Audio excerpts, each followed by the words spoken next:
Hello friends, in this video we will discuss how to resolve a vector into horizontal and vertical components. So what is resolution of vectors? Resolution of vectors is also called as splitting of vector into two components. So a vector can be resolved or split into two vectors. First is horizontal vector and second is vertical vector. Suppose there is a vector A, so we can split or resolve this vector into a horizontal vector which is AX and a vertical vector which is called as AY. So this vector A would equal to horizontal vector AX plus vertical vector AY. The horizontal vector is called as x component of vector A because the horizontal vector is along the x-axis, while the vertical vector is called as vertical component of vector A because AY is along y-axis. Let's find the values of AX and AY. So here we can use trigonometric functions like sine, cos to find values of AX and AY. So this is vector A. It is angled at 30 degree and so we can split this vector into AX and AY. We have to find the values of AX and AY. So for that first we will use cos to find the value of AX. Remember the sa, ka, tova. So sine equals opposite over hypotenuse, cos equals adjacent over hypotenuse and tan equals opposite over adjacent. So here this angle is 30 degree. So the opposite side of this angle is AY. So AY is the opposite side and the adjacent side of the angle is AX and third side would be hypotenuse.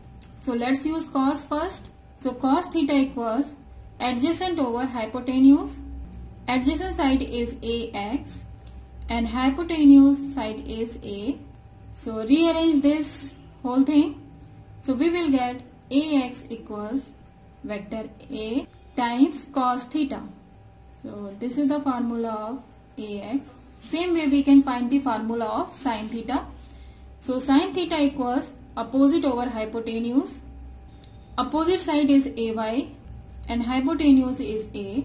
So rearrange this equation. We will get AY equals A times sin theta. So this is the formula of AY. So you can use these formulas directly to solve for AX and AY in the problems. So let's take an example. Suppose value of A is 12 units. So in that case AX would be A cos theta, that means 12 times cos 30 degree. Solve this value. I am using a calculator. 10 times 39 units. The same way we can find the value of AY. The formula for it, A sin theta. So plug in value of A, 12 sin 30 degree. This will give us 6 units. So these are horizontal and vertical components of this vector A. So here we took the case when angle is given from the horizontal. Let's take the case when angle is given from the vertical. So here is the vector A and angle is given from this vertical line theta. Now we have to find the horizontal component AX and AY. So again we will use so, ka, tova. So first we are going to use sine to find the value of AX. Sin theta equals opposite over hypotenuse.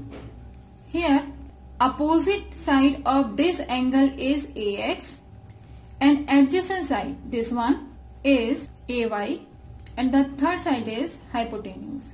So opposite is actually AX and hypotenuse is A. So rearrange this equation. We will get AX equals to A sin theta. Now next we are going to use cos theta to find AY. So cos theta equals adjacent over hypotenuse. Here adjacent side is AY and hypotenuse is A. So rearrange this equation, we got AY equals to A cos theta. So these are the formulas of AX and AY when angle is given from the vertical. Now let's compare both cases. Here angle is given from the horizontal and we have AX equals to A cos theta and AY equals to A sin theta. In the second case, angle is given from the vertical and here we got AX equals to A sin theta and AY equals to A cos theta. So actually from here to here functions are switched. Here AX has cos and AY has sin, but here it's opposite, like AX has sin and AY has the cos. If we want to memorize the formula, we can use this trick. The component adjacent to the angle would have cos. So like here, AX is the component which is adjacent to this angle, so it would have cos, while the another component would have sin. AY would have sin, right? Let's take the second case. Here angle is given from the vertical, so adjacent component is actually AY. So AY would have cos. See here, AY would have cos and the another which is AX would have the sin. So this way you can memorize the formula easily and can use in the problems directly. I hope you understand this topic so far. In next video we will discuss how to find magnitude and direction of resultant using horizontal and vertical components. So stay tuned and study more. Don't forget to subscribe, share and like for daily updates. Thank you.